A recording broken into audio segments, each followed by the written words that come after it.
नमस्कार, मी Kishore Wagdarikar @breaking news social media चॅनलमध्ये आपले स्वागत करीत आहे। आता पाहूया सविस्तर बातमीपत्र। नांदेडचे नवे जिल्हाधिकारी सुरेश काकानी यांनी आज आपल्या पदाची सूत्रे स्वीकारली। पाण्याची कमतरता यापासून पाणीटंचाई निर्माण होऊ नये यासाठी जमिनीत पाणी मुरण्याच्या योजना राबविणार असून आधार कार्ड मोहीम ही सक्रियपणे राबवणार आहेत। तसेच विष्णुपुरी प्रकल्पाची अवैध पाणी उपसा करणाऱ्यांवर कारवाई करणार आहेत। नांदेडचे नवे जिल्हाधिकारी सुरेश काका यांनी आज आपल्या पदाची सूत्रे स्वीकारली। पाण्याची कमतरता भासू नये, पाणी टंचाई निर्माण होऊ नये यासाठी जमिनीत पाणी मुरण्याच्या योजना राबवणार असून आधार कार्ड मोहीम ही सक्रियपणे राबवणार आहेत।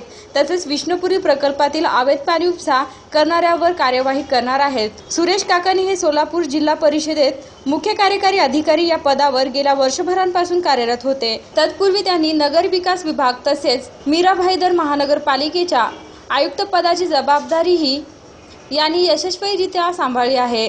तसेच सोलापूर जिल्हा परिषदेत काकानी यांनी विविध उपक्रम राबवून शासनाचे लक्ष वेधून घेतले होते। आणि याचबरोबर आजचे बातमीपत्र संपले। तोपर्यंत पुन्हा भेटू। नमस्कार।